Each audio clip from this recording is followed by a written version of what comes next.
A presidência hoje está se curvando para isso. Mas eles estavam aqui em cima do caminhão, que é a solução que você tem hoje. Ótimo. Só que só tem 1, 2, 3, 4, 5. Nós precisamos, são 513 deputados e 81 senadores. Você não acha que esse era o momento de estar em cima desse caminhão? O caminhão não resolve lá no parlamento. Mas eu tenho que fazer alguma manifestação. Se tivesse 100 milhões de pessoas na rua... a viagem para, por exemplo, a El Salvador. Não, isso aí eu estou numa campanha política. Eu não tenho que fazer isso. Eu não sei o que você está pegando nisso, só que o detalhe... Não estou pegando, eu estou pegando a realidade brasileira. Você tem que ir lá para a porta do parlamento agora. Você que está pedindo isso. Não, eu estou te falando. Não, prefeito, a solução está no parlamento. O prefeito da cidade é da cidade. Não, vamos lá não, já estamos voltando. Presta atenção. Não, deixa eu responder. Seguinte, a pressão aconteceu no dia 7. Primeiro? Deixa eu terminar a resposta. Tá bom, então vai lá. Vamos lá. Eu vou lhe dar esse tempo. Vamos lá. Obrigado por você ter me dado esse tempo. Nossa, que bom que você me deu tempo. Eu já estava com tempo. Não, mas eu estava fazendo a pergunta. Não, você está atrapalhando a resposta. Aí não vai ter tempo para nada se a gente ficar nessa. Então, deixa eu terminar. Então vamos lá. Você... Não, eu já estou à vontade. É o seguinte, só um pouquinho. Eu tenho hoje um poder que está sobre os outros. O que acontece? Nós precisamos, se é isso que você está querendo fazer, a gente tem que ir lá para o parlamento hoje. Agora. Hoje é que dia? Não tá agindo. É terça-feira? Hoje é terça-feira. Então é lá, o expediente dos deputados tem que marcar e pôr pressão lá. Sim. É só isso. Está na mão deles. Quem tem competência para fazer isso não é um jornalista, não é um candidato a prefeito. Você não entendeu isso até agora. É o parlamento. O parlamento está tão fraco que está precisando de um jornalista cobrar um candidato à prefeitura para resolver um problema. Candidato. O parlamento está fraco. O parlamento precisa de força. Para quê? Convoque as pessoas na porta do parlamento. São 513 deputados. E aqui vai um recado. Parlamentares, políticos e ministros do Supremo Tribunal Federal só tem medo do povo. Ninguém afina para nada, nem para cadeia, nem para nenhum tipo de ameaça, mas o povo. Se vocês realmente querem fazer isso, tem que ir para a porta do parlamento e pôr pressão naqueles 513 deputados, que o parlamento já baixou a cervical faz muito tempo. Datena e Bolis, Arregões, sempre correndo da verdade, sempre correndo de um bom jornalismo.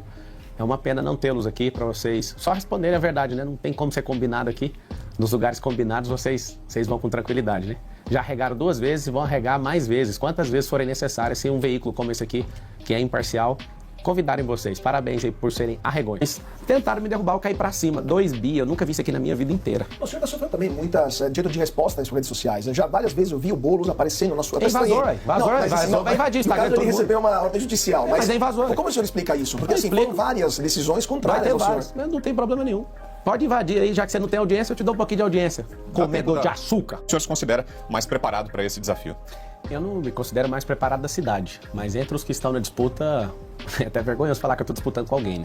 Eu sei que tem gente mais capacitada que eu nessa cidade, que entende mais da cidade que eu, mas não tem a coragem, não aguenta o tranco, não tem inteligência emocional para aguentar stand de bandido, não tem coragem de falar a verdade, sempre com o rabo preso, desculpa a expressão, com alguém. Isso não foi um sonho. Tem gente que pergunta pra mim, mas você não precisava mexer com isso. É triste uma pessoa que quer ser prefeito precisando de algo. Eu realmente não preciso. Eu sinto que é tempo de eu servir o nosso povo. E eu não quero que esse negócio de PT continue. Eu não quero que o Lula faça handover pra Bolis, nem pra Tachad. Então, eu achei muito triste o que o Valdemar Costa Neto fez com o PL, que é um acordo aqui de tirar o Salles. E eu via, como que a gente vai deixar a Prefeitura de São Paulo na mão de 2 esquerdistas? Tá tudo certo. Eu entrei, embaralhei o jogo. E agora tá todo mundo assustado. Eu que não tenho nenhum padrinho político, não tenho fundo eleitoral, não tenho tempo de TV, não tenho rádio, não tenho palanque, não tem nada. Só tem um celular poderoso, que é a nova imprensa para mim. Respeito 100% da imprensa, não respeito militante. Todos os militantes eu vou bater de frente. Meu respeito absoluto à imprensa do Brasil. Mas a gente tá contaminado em todas as esferas. Então, eu tava no meu conforto e agora eu resolvi entrar para essa guerra porque o Lula tá para morrer já, com 80 anos de idade. Não faz sentido, né? O brasileiro vive a média de 74, você já sabe que ele tá indo muito bem aí, passando do tempo. Então eu não quero ver isso acontecendo. Eu não quero que uma serpente seja levantada aqui para governar esse país. Não tem chance, né? Quando eu entrei na disputa, o Bolis tinha 37 pontos. Hoje ele está abaixo de 20, pra você ter uma noção. Então, assim, os planos que eles fizeram aqui já deram errado. Agora, uma pena, porque o eleitor do Brasil precisa saber que eu consegui nacionalizar essa eleição e agora eu estou internacionalizando ela. E vou em outros países também para falar sobre São Paulo. São Paulo vai se tornar a capital do mundo até 2050 e depois eu explico como. Não faz sentido a gente não abrir os olhos e entender que o Nunes tem um secretariado completamente esquerdista e ninguém fala nada. A Marta Suplicy era secretária dele até janeiro, saiu, agora é vice do Bolis. Ou seja, essas articulações, como eu percebi e vi que o Salles foi sacado dessa corrida, eu não vi nenhum representante do conservadorismo. Sim. Eu vi uma pesquisa que aqui em São Paulo 63% das pessoas se consideram conservadoras. Mas como se a gente se considera conservador deixando 2 grupos esquerdistas, um mais ao centro, o outro extrema à esquerda, e quando você olha os 5 principais competidores, só tem eu, de direita, alguém que é conservador, que defende de fato a família, que não tem essa maluquice, essas loucuras de ideologia de gênero. Que o eleitor de direita, ele não se sente como o eleitor de esquerda que não pensa. O eleitor de esquerda, ele é ideológico. O eleitor de direita é por princípio. O que é isso? Ideologia é um telhado, princípio é um fundamento. E o eleitor de direita, ele é focado na liberdade, e a liberdade não tem dono. E o meu respeito absoluto ao presidente Bolsonaro, ao qual eu falo direto com ele. Ele troca muita mensagem pelo WhatsApp, ele sabe o respeito que eu tenho por ele. O fato dele ter preterido o Salles mostrou um sinal que ele não está nessa eleição de São Paulo. Ele ainda não se posicionou, apesar de ter o vice, né, que é o Melo, que para mim, na minha avaliação, conhecendo o Bolsonaro e conhecendo o enredo político aqui do estado de São Paulo, Bolsonaro tirou uma granada e tirou o pino e deu na mão do Ricardo. O Ricardo não sabe o que fazer com isso. Porque quando ele vai para alguns lugares, os populares cobram o Ricardo desse apoio do Bolsonaro. O Bolsonaro perdeu a eleição na cidade de São Paulo como presidente. O Tarcísio perdeu a eleição em São Paulo também como governador. E o que acontece? Eu tenho demonstrado aquilo que eu sou.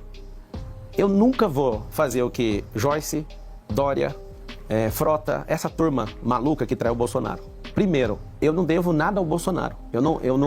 Ele não me fez absolutamente nada que eu tivesse que prestar conta para ele, pra você entender. Eu servi ele. Eu ajudei 38 dias na campanha dele para presidente. E eu lembro que eu não pedi um vídeo para ele. Eu fiz diversas estratégias, mostrei para as pessoas como é que foi essa estratégia. Foi por pouco, 40 mil votos por estado que a gente não ganhou, porque acabou não rodando tráfego pago na conta dele. Como a gente já resolveu, não vou entrar no mérito mais, mas por algum integrante ali da família por conta disso. Porque eu vi site esquerdista querendo desmerecer o que a gente tá fazendo lá, eu vou lá e vou transmitir para você ver o que nós estamos fazendo, mas aqui tá o detalhe. Tem como mudar. A pessoa mais miserável na cidade de São Paulo consegue mudar. Eu tenho experiência desde 2019 lá e eu falo do fundo do meu coração. Qualquer pessoa pode mudar, desde que ela tenha oportunidade. Algumas pessoas precisam de criar suas próprias oportunidades, mas outras, se a gente não der oportunidade para elas, não vai ter. Então aqui fica um compromisso. Ninguém vai morar em casa de lata aqui em São Paulo. Ninguém, absolutamente, em 1460 dias das que estão aqui já, ninguém vai morar nessas casas, nem de madeira e nem batendo laje em cima de esgoto. Nós vamos tirar vocês daí com um mutirão de habitação nessa cidade. Na verdade, o que a gente precisa é ter celeridade no judiciário, porque a grande tática que eu vejo do sistema judiciário hoje é prender as pessoas em inquéritos para usar isso para calar elas. Isso não é do Supremo, isso é de todo o judiciário.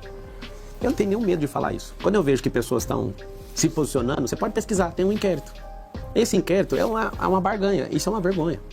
Não só ter que colocar prazo final, mas precisa de dar celeridade. Duas coisas. Você pediu minha opinião de jurista. Sim. Minha opinião de jurista tem que ter prazo todo inquérito. Tinha que ter o prazo final. Se não tiver... Sempre teve. Então, mas não tem. Isso, ou seja, então tem que invalidar o inquérito. O que está acontecendo? Está acontecendo vários... É minha opinião jurídica. Está acontecendo vários atos nulos por não colocar fim num processo. Não existe um processo... É preciso tirar um ministro que abusa de autoridade, então, se você precisa, tem que fazer o quê? Tem que fazer o instrumento. Não, eu preciso, o país precisa. Então, chegou na mão de quem ontem? Do Pacheco, está na mão dele. Agora ele tem que ser homem para fazer o que os deputados estão falando. Mas eu posso começar pelo Barroso, ele pode simplesmente revogar essa portaria. Então você tem o número dele? Vamos ligar para ele. Eu tenho aqui, vou achar o número dele rapidinho e vou ligar para ele. Podemos ligar agora, o que o senhor acha? Vamos pegar o número dele. O que isso vai mudar? O candidato da prefeitura mandar revogar? Você está no inquérito também? Não estou no inquérito. E também se eu tivesse, não é um problema. A questão vamos lá, você pediu minha opinião, eu dei. Eu preciso das questões práticas. A questão prática é isso. Eu tenho uma decisão do Supremo que interfere, por exemplo, na rua de São Paulo. Agora vamos para a segunda pergunta, então, que a primeira já foi respondida. Isso é uma questão, você já viu minha opinião, você pediu ela técnica? Sim. Agora vamos para a questão da cidade. Como ocorre essa relação do presidente do seu partido, do PRTB, o Avalanche, com o PCC? Isso existe? Como você explica isso? Laís, é o nome dela? Isso. Laís, obrigado pela pergunta. O Avalanche está processando todos os jornalistas que pegaram no pé dele em relação a isso. Pelo que eu conheci ele agora, quando eu entrei nesse partido. Eu entrei nesse partido no último dia, que eu acabei saindo por tirarem a palavra que eu iria ser candidato pelo DC, eu acabei entrando no PRTB. Eu acredito no contraditório, na ampla defesa, e espero que seja verdade a defesa do Avalanche.